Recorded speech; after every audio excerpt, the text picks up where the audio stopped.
morning. I'm Angelo Castro III. I'm Angela and we are the Castros. Good morning. Happy Tuesday sa lahat ng mga ka-brunch natin this morning. Thank you for joining us again. True. Ano na, June 4 na.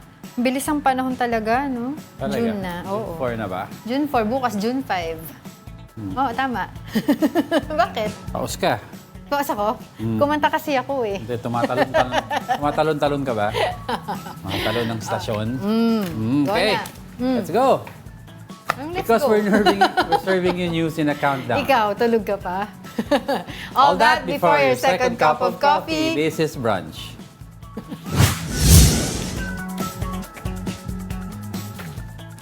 Starting our countdown with heartbreaking news in sports.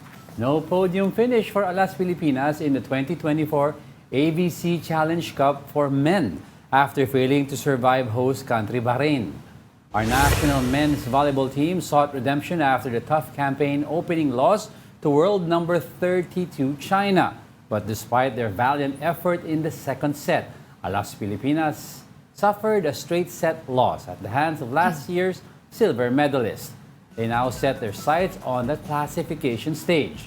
You can continue to support them by watching their games on One Sports and the Pilipinas Live app. Hindi pinagpala ang men's. Bawa naman. At least yung women's, medyo naka-podium finish naman tayo, bronze. Nag-bronze, tama. Di ba, simula pa lang yan, more to come. Lalo pa talagang lumalawak ang fan base ng volleyball. Alright, let's move forward to our next topic for today. Moving over now to our ninth spot, Maynilad issues a warning for its customers in the south not to drink water directly from the tap. This covers nearly 160,000 homes in certain barangays in Las Piñas, Muntinlupa, Parañaque, and Bacoor, and in Imus in Cavite. Maynilad explains that the quality of water in Laguna Lake has been affected by the onset of the rainy season. The water in Laguna Lake has become salty, which means it takes longer to clean at their water treatment facility. If they prolong the process, some areas might run out of water. Pinayagan lang namin na lumagpas for now para lang ma-increase natin yung water production kasi baka mas kailangan din ng customers kahit paano may tubig sila kesa wala talaga. Actually, hindi siya masama inumin pero we'd rather be on the safe side. Oo, let's just adhere dun sa announcement nila kung pwede na. Pero for the meantime, wag muna. Dun sa mga areas na binanggit ko kanina, no? Muntinlupa, Las Piñas, Parañaque, Bacoor, tsaka Imus. If you take a look, In Cavite. you can check kasi, yung from the tap, maglagay ka ng water sa clear glass. Tapos usually may tinge yan ng ng aqua to green. Na nagkakaroon ng tinge of green pag itinapat mo sa ilaw, very noticeable yun. So, wag muna daw inumin yun kasi medyo mataas ang salt content. So ngayon, matatagalan ang flow ng tubig because mas matagal ang process to clean para safe ang lahat. Pero sana lang dun sa areas na yun nga affected yung kanina nabanggit ko, sana mabigyan sila dun sa local government nila ng mga clean water. Mayroon kasi pwede bibili, pero hindi naman lahat may, 'di ba, may access sa clean water, kumbaga sa pera, 'di ba, sa pambili. So hopefully mabigyan din sila. Huwag daw inumin. Pero kahit sa ligo siguro hindi rin pwede. Mahirap. Oo. Okay, ano ba next natin? Now, still hot at the 8th spot is Canlaon Volcano. Authorities are on high alert mode as the active volcano in the Negros Island could further erupt. Canlaon Volcano spewed 5-kilometer high ash cloud at around 7 p.m. last night. The last time Canlaon Volcano erupted was in 2017. The volcano is now at alert level 2 because of the high water level in its crater that resulted in a phreatic eruption. PHIVOLC said a magmatic eruption in Canlaon Volcano is still possible. Local governments near the volcano already ordered a mandatory evacuation of residents. The entry to the 4-kilometer radius permanent danger zone of Canlaon Volcano is also prohibited. Now to get the latest update, we have PHIVOLC's Director Teresito Bacolcol on the line. Good morning, Director. Thanks for joining us. Yes, good morning, Ma'am. Opo. Go ahead. Yes, sir, we'd like to get straight to it. No? Kamusta na po ang Canlaon volcano natin based sa atin latest monitoring? Okay, so yung eruption kahapon hindi na po nasundan. So hopefully ganun na nga. And, but we're still, again, closely monitoring Canlaon volcano. But we've already raised alert level from alert level 1, from low level unrest to alert level 2, meaning moderate level of volcanic unrest. Meron po ba tayong naitalang mga earthquakes doon po within the area pagkatapos nga po nitong eruption? Yes, nakapagtala tayo ng volcanic earthquakes between 2 p.m. and June 3 a.m. Kanina, meron tayong earthquake and umaabot po ito ng multiple volcanic earthquake. Yes, Director, is it true that eruption daw was caused by yung extreme heat na naranasan recently? No, wala pong kinalaman yung heat wave sa volcanic eruption kasi yung processes that trigger volcanic eruption ay nanggaling po sa ilalim ng lupa, hindi po sa ibabaw. Okay. Hindi po starting to do with weather patterns. Okay. Oo. So, ito pong tinatawag na magmatic eruption. Ano po ba ito? How dangerous this is to the towns near the volcano? Kapag magmatic eruption sinatira, that will be more violent kasi may fresh supply of magma, fresh supply of volcanic material coming from the deeper part. And to extrude that, you need an eruption would be very violent. But with the history of Canlaon volcano since 1866, there was only one event. It was the eruption in 1902, which was magmatic in origin. So most of the eruptions of Canlaon volcano are phreatic in its origin. Okay. Yes, Director, kasi ang dami nagsasalita at nagkukwentuhan na online na itong eruption daw, baka matrigger daw yung ibang volcano pa in the country. Is this true or possible at all?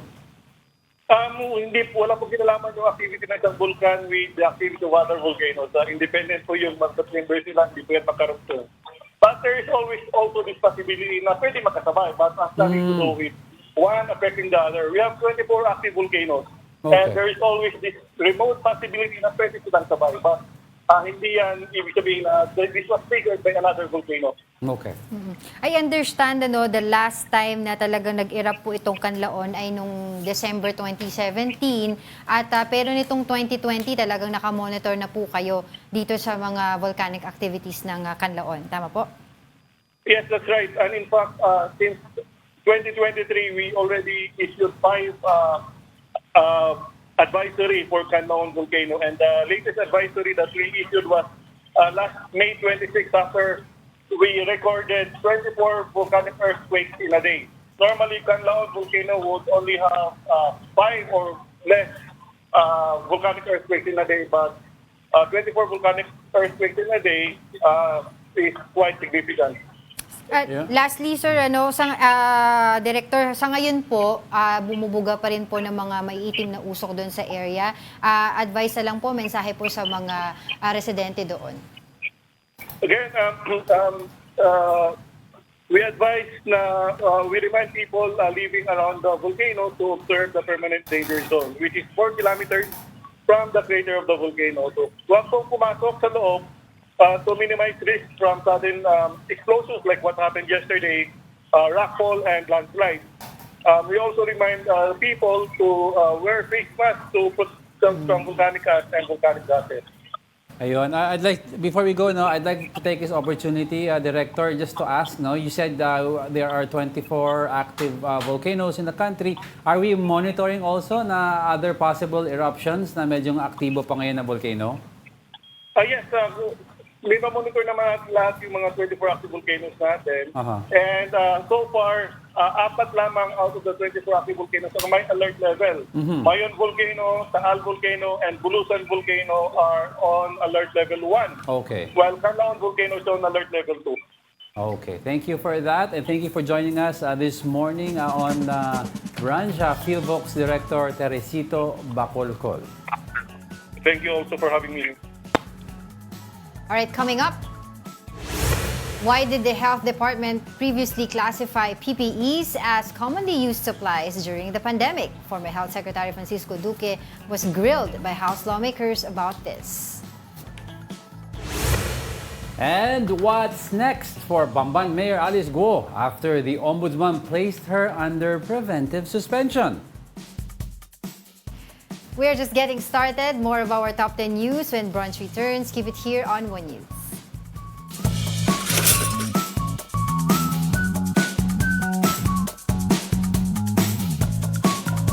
Good morning. You're still watching Brunch here on One News. Happy Tuesday to everyone. Yes, Batiin and mo. welcome to the usual suspects, kay Gary Fields, ang Pokemon Go, kay Vlad, Doc Joseph Lee, Oh, good Doc morning. Joseph, Marvin Chavez. Good morning po sa inyong lahat. Thank you for joining us again. At saka si Mayor. Oo, maraming salamat, Si Mayor, sa... Si Direk pala yun.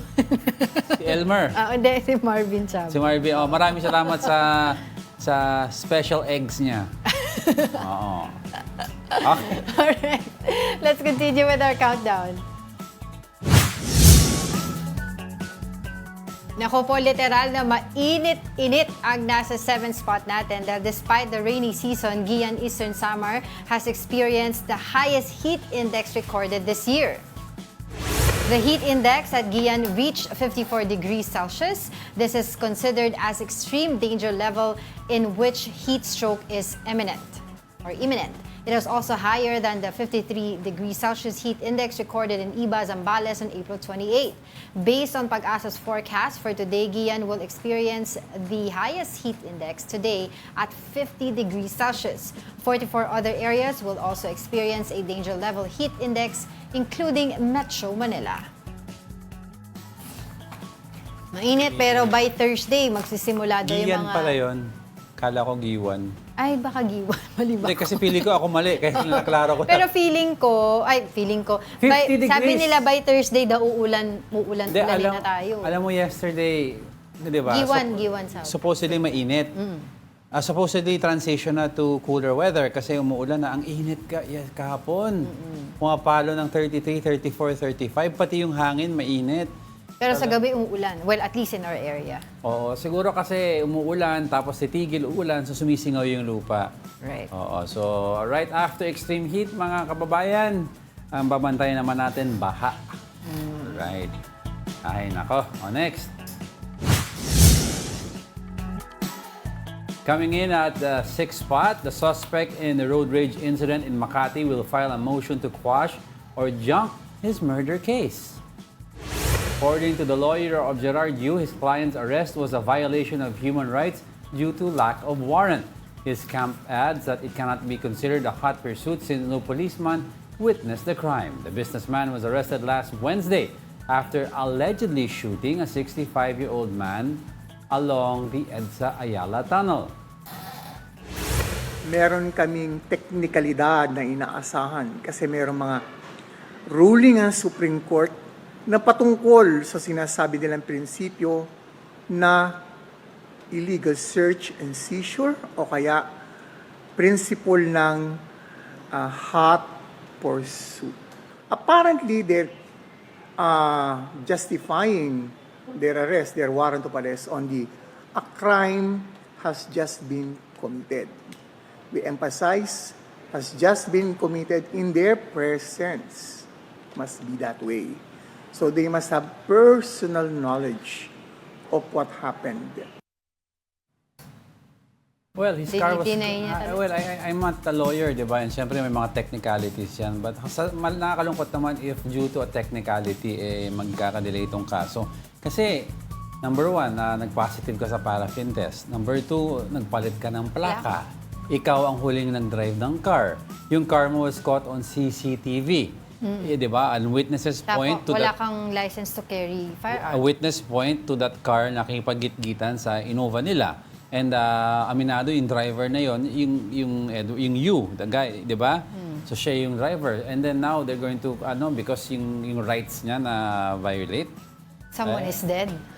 Someone is dead. Well, technicality aside, even the lawyer naman said sa kanyang interview na, di ba, may technicality naman kaming inaasahan. Kung gano'n, sayang, naman, nakakalungkot. Sana lang magkaroon ng justice. Kaya nga sinabi nung ang family driver. nung driver na namatay, na nabinaril, sabi niya kahit anong mangyari daw, hindi daw sila magpapaareglo. Kasi diba, there were several incidents here before. Pero hindi man nauwi sa patayin, pero mga severe injury. Yeah. Diba, na in the end, dahil sa haba ng kaso, ang tawag doon, nagpapaareglo na lang, nagpapabayad na Ay, hindi, lang. ito naman, Pero to kasi, I don't think pwede we ka have somebody, died eh. I don't think pwede ka mag-areglo kasi Of course. even if hindi magdidemanda ang pamilya, it's people of the Philippines. Versus the... Oo, kasi this is already a major crime na nangyari. It's murder already. So people of the Philippines and PNP will be the one to file the case if ever sa mga courts. So on behalf na lang yon on the people of the Philippines. Yun. Ayun. Okay. Alright, let's move forward to our next topic for today. And for top 5, former DOH Secretary Francisco Duque reveals that it was former President Duterte who ordered the transfer of funds to PSDBM in 2020. The details in this report by Marian Enriquez. Former Health Secretary Francisco Duque III faced House budget hearing for the DOH. Part of discussions centered on the DOH's transfer of 47.6 billion pesos to the Budget Department's Procurement Service Office back in 2020. Lawmakers questioned why the transaction did not have a memorandum of agreement between the two agencies. Duque said apart from an executive and administrative order, the budget transfer was green-lighted by then President Rodrigo Duterte. Ito ay inauthorize ni former President Duterte. Tama.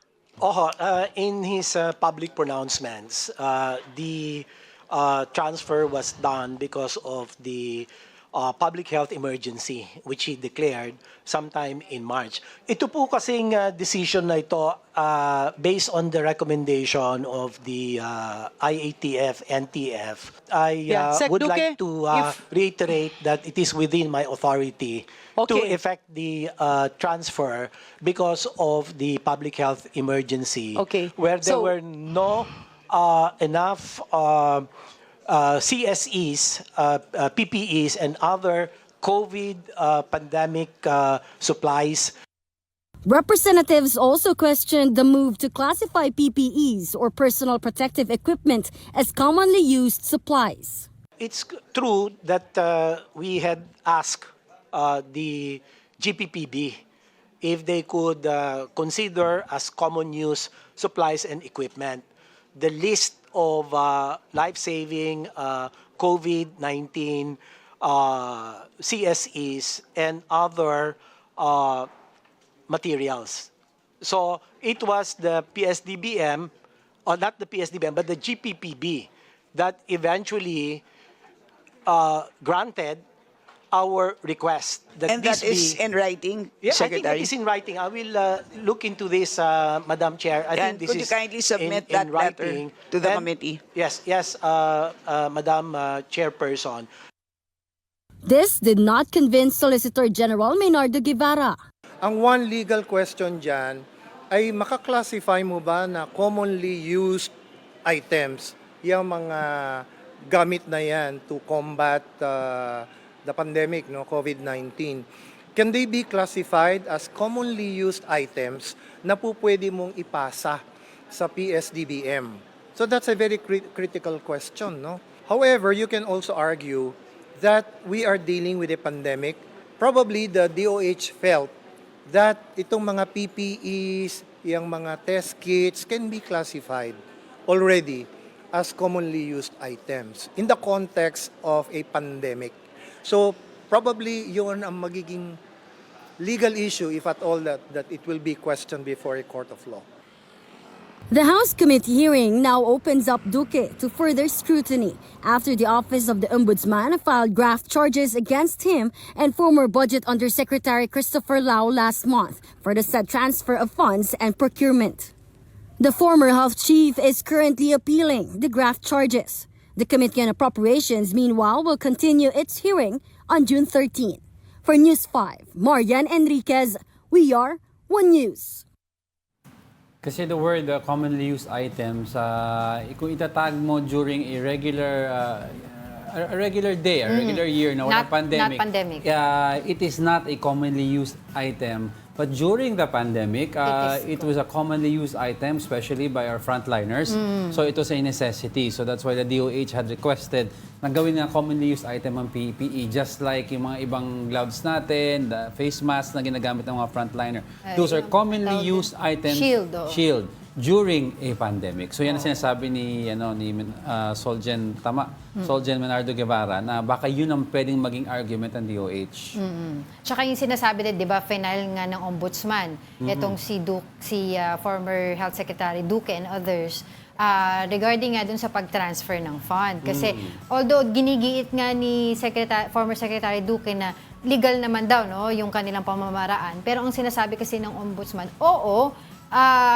sa mga panahon ng emergency like COVID-19 pandemic, dapat naman talaga tama yung mag-transfer ng fund. Pero directly yun dapat na yung diretso dapat na makipagnegosasyon ng DOH sa entity. Hindi through PSDBM. Gets mo? Kasi wala naman daw ang DBM wala naman stock sa kanila Bakit tinransfer yung fund sa kanila? Baka i-reallocate yung budget or kailangan Kasi you have to remember, I understand yung legality of all of this pag hindi pandemic. Ang problema is we were faced at that time in a situation na hindi common. It's never happened, at least in my lifetime, yung ganitong situation. So the way the government was responding, parang naka-emergency mode na sila Kasi di ba may interagency task force na tayo. Siya ang namumuno during that time, di ba? Which is headed by the President. And the President authorized this move, which was a necessity naman at that time. Pero yun nga ang sinasabi na, bakit kailangan pa i-transfer yung funds sa PSDBM? Kasi nga ang PSDBM, wala namang stocks, di naman sila yung magtitinda. So dapat ang sa emergency situations like this, like COVID-19 pandemic, yung DOH mismo makipag-negotiate dun kung saan sila bibili. Yun, hindi na daw illegal yung pag-transfer ng fund. Yun yung sinasabi. Technicality. So dami naman na dapat pagtuunan pa ng pansin na mga Oo, kasi 'di ba during that time yung sa pandemic, marami talagang naging issue sa supplies, 'di ba? Sa yung procurement, 'di ba? Magkano, etc.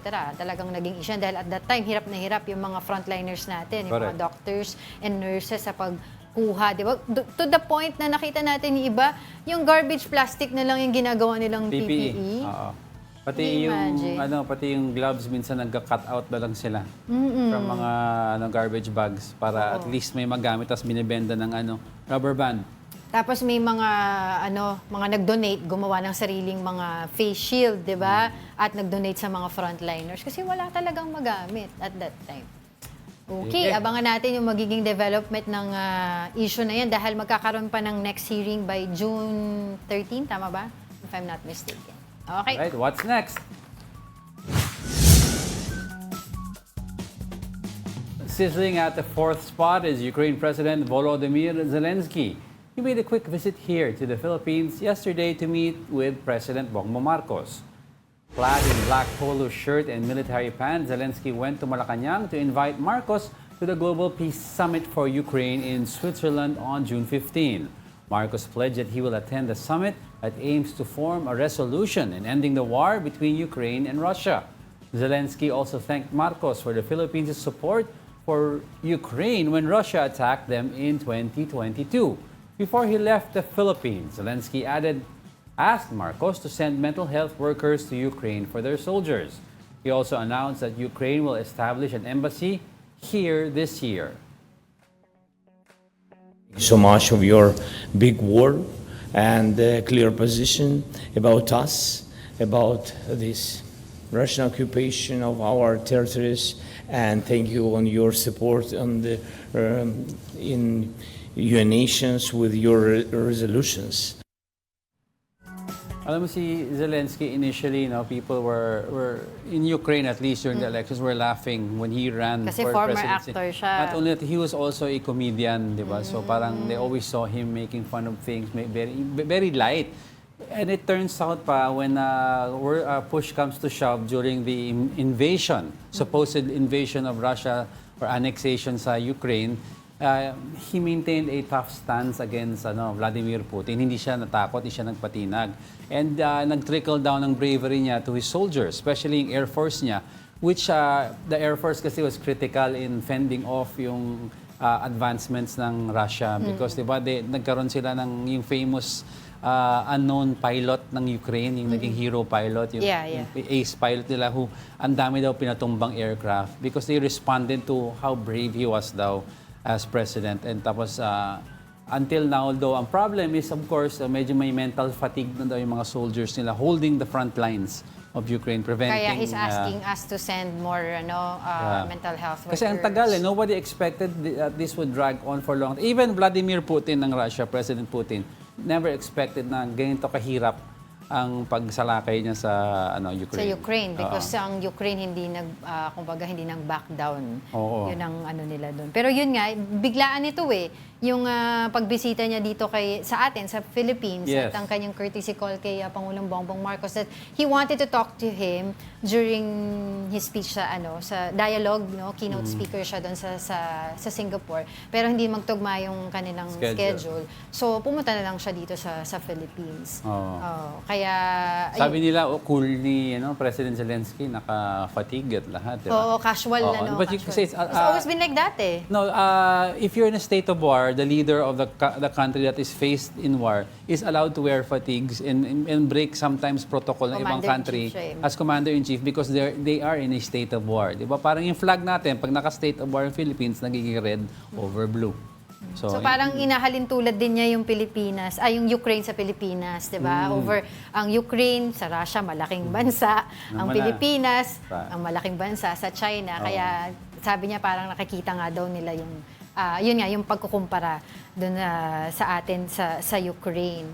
And yun, abangan natin yung pagtatayo nila dito ng embassy. Yes, diba? And let's see ano yung magiging response ng Russia pag nangyari yan. Tsaka yun nga, siya dito, naghihikayat siya ng iba pang mga leaders from Southeast Asia na umattend nung Peace Summit kasi ang kanyang allegations minamaniubra nga daw ng China. Correct. Diba? Alright, let's continue on with our topic for today. Coming in at our top 3, Bamban Mayor Alice Go and 2 other local officials have been suspended amid an investigation. Here's the report.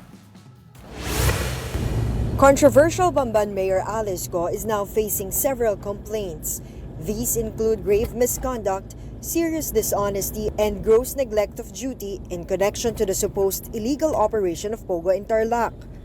To ensure an impartial investigation, Go has been put under preventive suspension for 6 months. Also suspended are her business permit and licensing office head Edwin Ocampo and municipal legal officer Aiden Sigua. Go accepts the ombudsman decision but noted that she will defend herself. The mayor says it seems that she was already convicted before being able to air her side, and that for her is a violation of her human rights and her rights as a mayor. Banban residents have mixed reactions on Go's suspension. Malungkot po kami lahat po dahil doon sa result po ng ombudsman po. I think ombudsman po yata yung naglabas. Ayun, pero gaya nga po ng lagi na sinasabi ni Mayor Alice sa amin, we have to, kailangan tuloy-tuloy pa rin po ang trabaho. Ganun po talaga, siguro may kaso. O yun siguro nararapat. Kung nasuspende po, talagang ganun po talaga. Senator Riza Ontiveros says Go should have been suspended earlier. She adds that the mayor appeared to have attempted to obstruct the ongoing probe after the Pogo raid. Ontiveros maintains that there are strong evidence linking the mayor to illegal activities.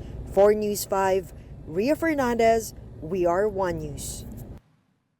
Finally, actually, sabi nga nila, ngayon lang nag-grant yung preventive suspension. Kasi before, di ba, pinupush na nila yan nung start pa lang ng hearing. Because alam naman natin yung preventive suspension, di ba, it will just aid, ang tawag doon, para lang mas, di ba, hindi niya ma-impluwensyahan. Walang conflict kasi nasa posisyon pa siya. Yung mga documents na nandoon sa opisina. Dami kasing kaso na possible cases na titignan kay Mayor.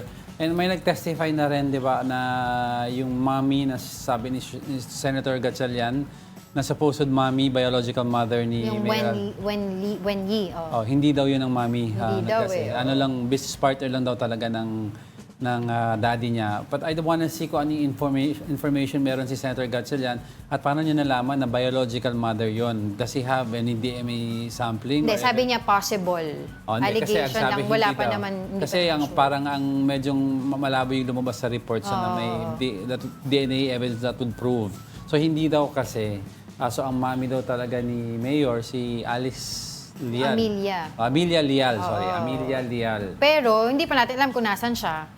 Hindi natin alam kung mere name lang siya or what because wala eh. Ang daming angle titignan. Like possible daw, this could be a syndicate that uses this as a front. Tapos pinasok si Mayor. Ang question is, does she know about this or not? Also, kasi the camp of Mayor Guo or suspended Mayor Guo were requesting na sana lumabas na rin yung mami niya para malaman na daw yung totoo. Kasi medyo magulo na yung story. But the main question here is para sa wag lang malihisan yung issue is yung connection niya sa Pogo app. Bakit the Pogo was allowed to be set up?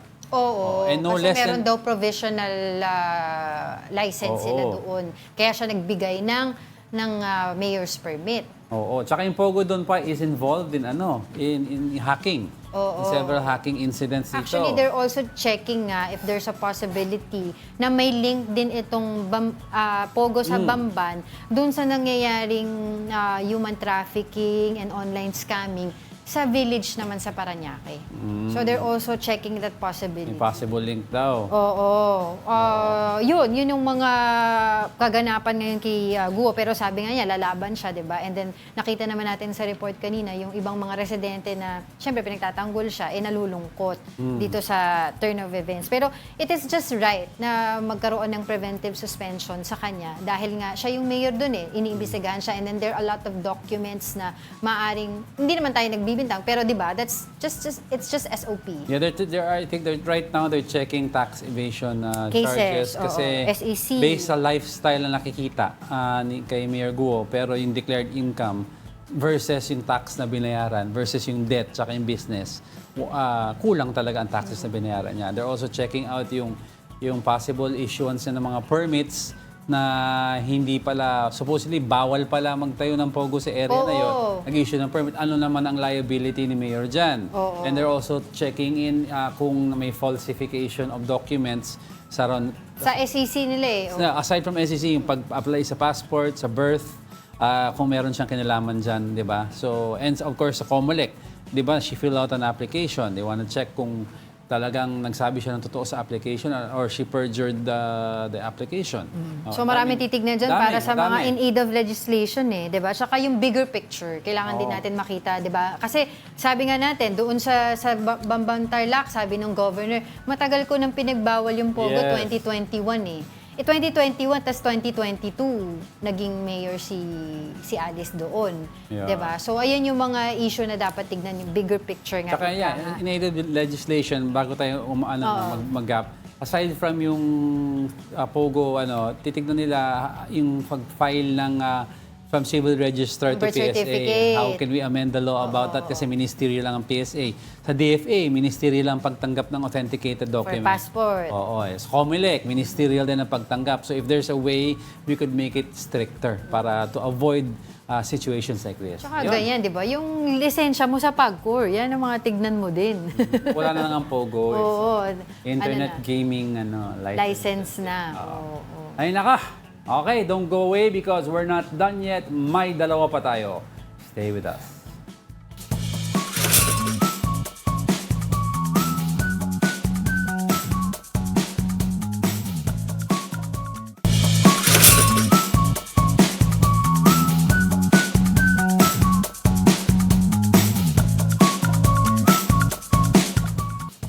Welcome back. You're still watching Brunch here on One News. Good morning sa lahat ng mga viewers natin. From Fe Rodrigo Uson and from Ralph Domingo and Gary Field. Yun. Mga nanonood sa atin via Facebook yan. Sabi ni Fe Rodrigo Uson, here's an example of how justice is carried out here in the Philippines. Pag mayamat may pera, ligtas ka sa crime you have committed. I think this is in reference to the LTO. Hindi po kami nagsabi yan, comment lang yon. Tapos sabi ni Gary Field, Angela amazing. Oo. And Ralph Domingo, good AM brunchies. Ayan. Yun. Pero dagdag ko lang ito kanina dun sa pinag-uusapan natin sa Bamban, ano? Kasi nga, yung PNP, nirelieve na nila yung over 50 cups in Bamban. So when you mean relieve, kaya relieve from their post lang and then retransfer? Or remove from being a police officer? Relieve from their police post? officers relieve from their post, more than okay. 52. And then, the dismissed personnel will undergo training. Mag-retrain and reassignment yan. Reassignment yan. Oo. Okay. Kasi una, a few days ago, nirelieve naman ng police power si Bamban Mayor bago pa siya nagkaroon ng preventive suspension. So, yun yung mga proseso na nangyayari ngayon. So, tuloy daw ang laban, sabi ni Mayor. Okay. Alright.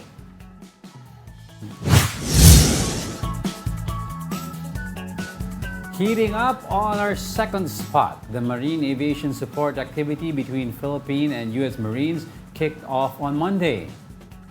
This year, over 3,000 personnel, most of whom are Americans, are part of the exercise. The drill aims to train Marines in a range of interoperability events using aviation concepts. It will also feature a littoral live fire exercise to be held in Ilocos Norte. The Marine Aviation Support activity will end on June 21. Philippine and American Marines and service members will be working side by side, advancing our aviation capabilities together to enable coastal defense, enhance air and maritime domain awareness, and to increase our integrated air and missile defense capabilities. Goal actually is for us to be able to put a capability that can support and defend our territory. This is all about how to defend the Philippines. Yan, kasi it's part of the activity na that will strengthen naman our Philippine Marines. As we all know kasi the Marines is one of the cream of the crop units ng Army natin and Army ng US kasi land, sea, and air capable sila. Diba? So ngayon, we're learning from from the aviation standpoint. Kasi I think we're set to purchase part of the modernization program. Mga Black Hawks, tsaka mga aeroplano also, diba? Yeah, as part of our, para i-increase ang ating modernization program. And our defense capability, at least man lang, diba? We have a minimum acceptable level of defense. So, kasi diba, for the longest time, may mga bulok-bulok yung gamit natin, tapos walang training yung mga... We've been improving naman in this last decade. But ang nagiging issue kasi natin is in at least to achieve the minimum level of the defense capabilities. So, at least makalaban din tayo, di ba, if may mga... Ayoko na magsalita. Wag naman. Hindi naman sinabi giyera, at least we can defend ourselves in the event something untoward happens. Yun ang ano daw. At in connection to that, ito na ang ating top story for today. Our top story for today is the tension in the West Philippine Sea. The Chinese Coast Guard allegedly seized and threw away the food meant for Filipino troops on BRP Sierra Madre. Meanwhile, President Marcos renewed his warning of activating the Mutual Defense Treaty with the U.S. Because of the tension with China will result in a death of a Filipino. Here's a report. A Chinese station-controlled media has released the alleged video of Filipino soldiers stationed at the VRP Sierra Madre in Ayungin Shoal pointing guns at their Coast Guard personnel. It reportedly happened on May 19 during an airdrop resupply mission. The 30-second video shows a Chinese inflatable boat approaching BRP Sierra Madre. Filipino soldiers were seen standing on the deck of the decaying warship. They look alert as the Chinese rubber boat was approaching. The video, however, did not show China's claim of Filipino soldiers pointing their gun at them. A report from Inquirer also claimed that Chinese Coast Guard seized the food and other supplies for the Filipino soldiers. The anonymous ranking military official said the supplies were thrown in the water. Aside from this, China alleged blocked the medical evacuation of ailing soldiers. The Armed Forces of the Philippines has yet to confirm this report. Some lawmakers condemned China's latest alleged harassment. Senator Bong Revilla called this inhumane and said China's action can be considered as piracy. ACT Teachers Party List Representative Franz Castro called China a big greedy dragon because of the incident. The Marcos administration has earlier called China to stop its aggressive actions against our vessels. President Bongbong Marcos earlier warned China of activating the Mutual Defense Treaty of the Philippines and the U.S. if a Filipino dies because of China's action. If a Filipino citizen is killed by a willful act, that is, I think, very, very close to what we define as an act of war, and therefore we will respond accordingly. We would have crossed the Rubicon, certainly crossed the Rubicon. Is that a red line? Almost certainly.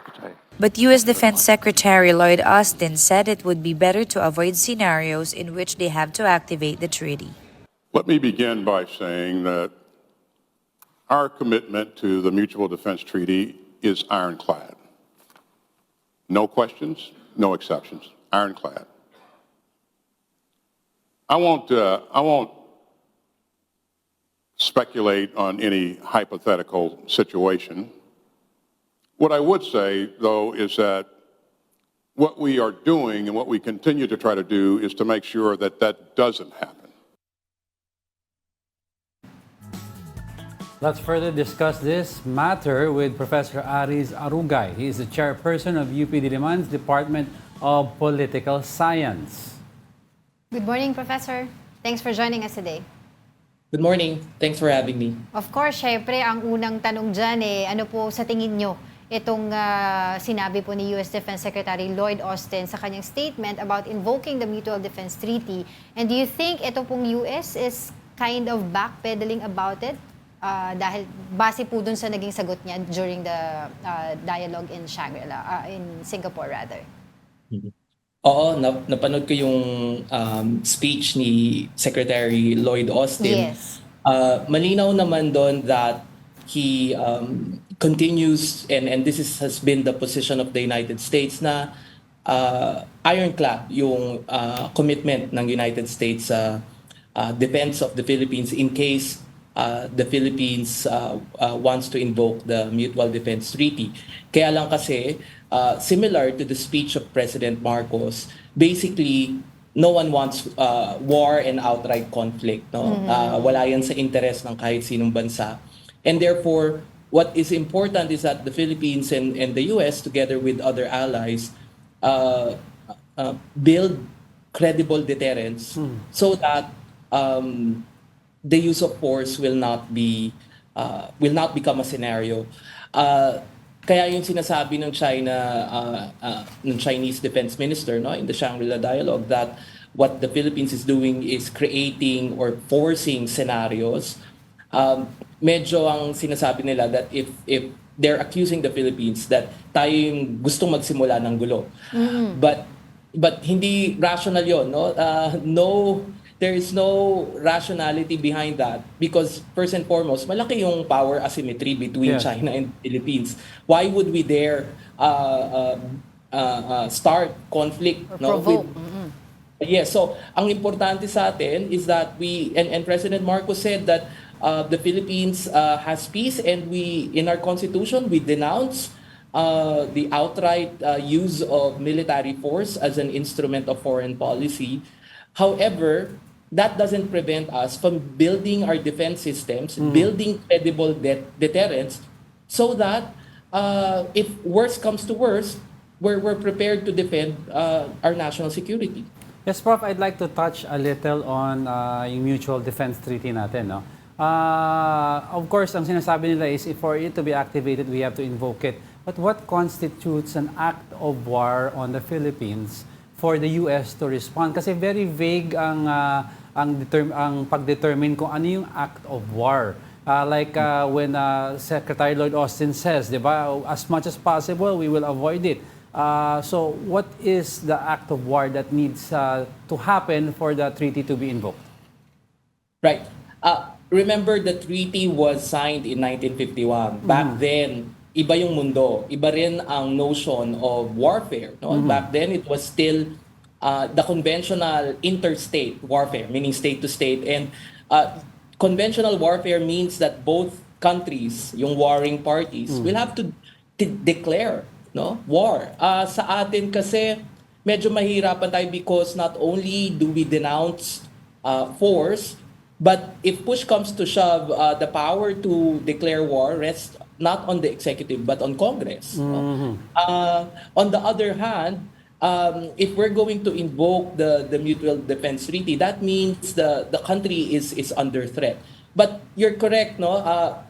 Nagbabago yung interpretation kasi nga noong 1951 there was this, when this treaty was signed, the interpretation was that it's an attack on the homeland, no, meaning yung mismong mainland natin, no, but we're an archipelago, no, ano ba yung mainland sa Pilipinas. Yeah.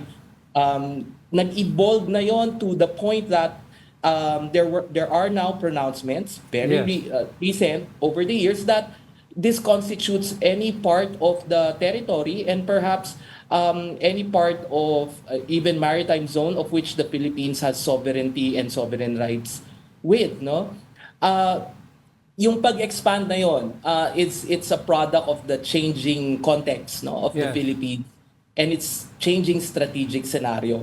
But to dun sa question mo na what will invoke it, that will really depend on both parties. The US and the Philippines has to agree. If the Philippines wants to invoke the Mutual Defense Treaty and the US does not, then nothing will happen. And vice versa, no? If the US kasi mutual defense yun eh. So if the US is attacked also, part of the Mutual Defense Treaty is that tayo naman yung tutulong, no, sa United States. It's not a one-way street. Okay. Right. And sabi niyo nga po, napanood niyo rin yung speech during his speech in Singapore. One of the takeaways po doon yung kanyang pagsabi about the US and China should manage their rivalry in a responsible way. What do you make of that? Right.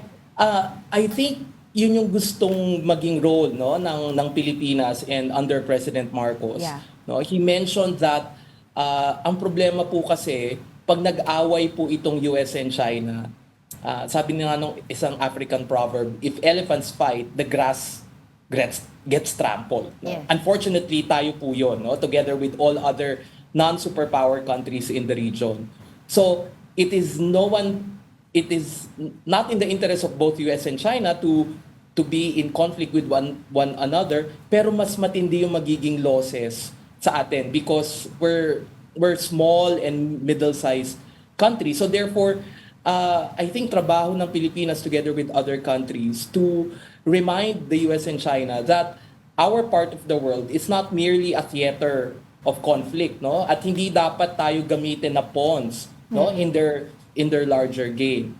So this is, I think, Marcos's speech is a call for sobriety to let cooler heads prevail, be more rational rather than emotional, because if you will look at the history of warfare, irrational yung nagiging basis ng gera eh. And it could be a slippery slope, no? All it takes sometimes is an accident or an unintentional act, and magugulat na lang tayo that there's already conflict and war on our side of the world. Yeah, I'd like to touch up on that about yung messaging, like yung sinasabi mo, irrational minds can cause war. But I think, no, what's your take, no? President Marcos has been very firm all throughout since he was president about how we would protect our nation if need be. But also, ang sinasabi nila, hindi tugma ang pagka-firmness ni President Marcos at the way we behave physically. Because we are shying away from being, not saying aggressive, but at least to defend ourselves. Like for example, Vietnam is very aggressive in the way they defend themselves. And at the same time, when it comes to China bullying Vietnam, they also respond in a way that is expected of somebody who's being bullied. So what's your take on that? Magkaiba kasi yung konteksto, no, ng Vietnam-China relations at Philippines-China relations. We don't actually have a record of going to war with one another, unlike Vietnam and China. So, and in fact, in the war between Vietnam and China, Vietnam won. No? It's the only Asian country that won wars with the U.S. Against the U.S. and China. So therefore, Vietnam's strategic behavior might not be totally comparable to our own context. On the other hand, China has been a big neighbor of us for decades, even pre-colonial times. And the U.S. colonized us. It's a colonial power, so of which we have a mutual defense treaty. But I agree, no.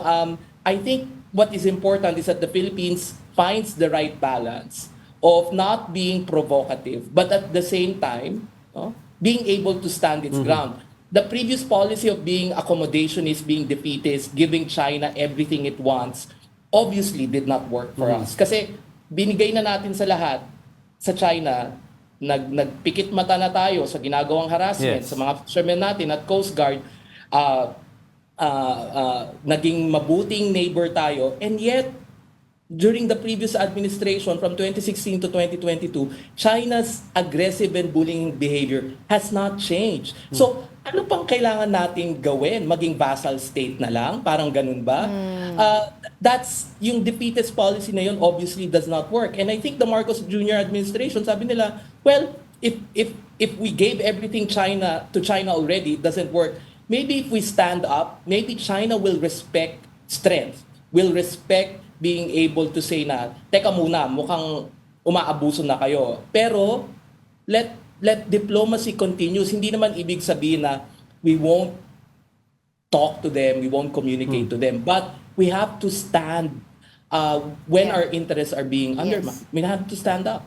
Ayun nga lang kasi po ang Chinese narrative would always be, sabi nila, only stakeholders ang dapat nakikialam sa issues na to and they don't like other entities. Diba doon sa issue na yun. But moving forward po, gusto ko lang din po kunin ang inyong thoughts on Marcos extending help to Ukraine, especially kasi syempre yung previous administration, which is the Duterte administration, lean more towards Russia. Right.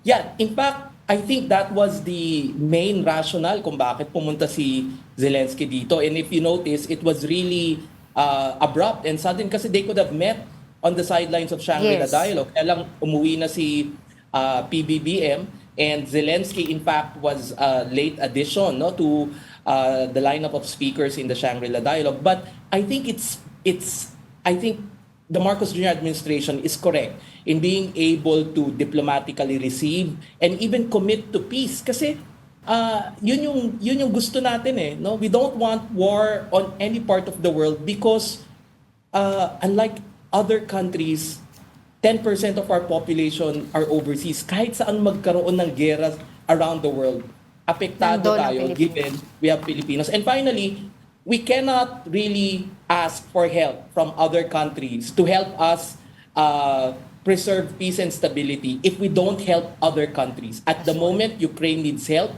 so therefore we should help them. Kasi kung puro tayo, tulungan nyo kami kasi may problema kami in terms of peace and stability, pero hindi tayo tumutulong sa ibang bansa, then sinong tutulong sa atin, di ba? Exactly. That's right, that's right. Well, with that, thank you for joining us, Professor Aris Arugay, Chairperson of UP Diliman's Department of Political Science. Thank you. And with that, I'd like to leave everyone with a quote. Confidence comes not from always being right, but from not fearing to be wrong. From Peter T. McLinter. And that wraps up today's episode of Brunch. Join us again tomorrow. I'm Angela Lagunzad-Castro. And I'm Angelo Castro III. We are one you. All sides, all the time.